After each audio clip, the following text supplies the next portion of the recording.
CPM, CPI കക്ഷികളുടെ സംയുക്താഭിമുഖ്യത്തിൽ കഞ്ഞിക്കുഴിയിൽ നടന്ന പ്രതിഷേധ യോഗത്തിലാണ് VS കൃഷ്ണപിള്ളയോടൊത്തുള്ള തന്റെ പൂർവ്വകാല പ്രവർത്തനം അനുസ്മരിച്ചത്. 3 വർഷത്തോളം കയർ ഫാക്ടറി തൊഴിലാളിയായി പ്രവർത്തിച്ച തന്നെ കൃഷ്ണപിള്ളയാണ് തൊഴിലാളികളെ സംഘടിപ്പിക്കാൻ നിയോഗിച്ചത്. കൃഷ്ണപിള്ള നിർദ്ദേശിച്ചതനുസരിച്ച് താൻ കുട്ടനാട്ടിലേക്ക് പോയതായും VS പറഞ്ഞു. ഒഴിവു ദിവസങ്ങളിൽ മാത്രം യോഗം ചേരുന്ന കോൺഗ്രസ് പ്രസ്ഥാനത്തെക്കൊണ്ട് ഇന്ത്യയുടെ സ്വാതന്ത്ര്യം സാധ്യമാകില്ലെന്ന് കൃഷ്ണപിള്ള വിശ്വസിച്ചു.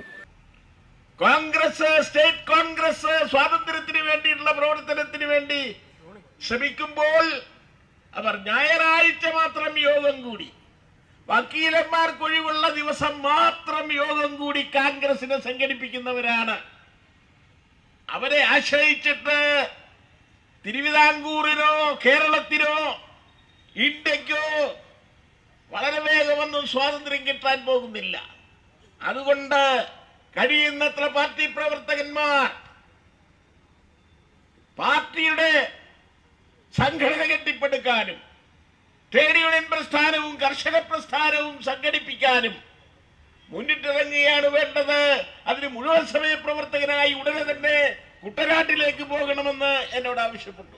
കൃഷ്ണപിള്ളയുടെ സ്മാരകം തകർത്ത നരാധമന്മാർക്കെതിരെ മാതൃകാപരമായ നടപടിയെടുക്കണം.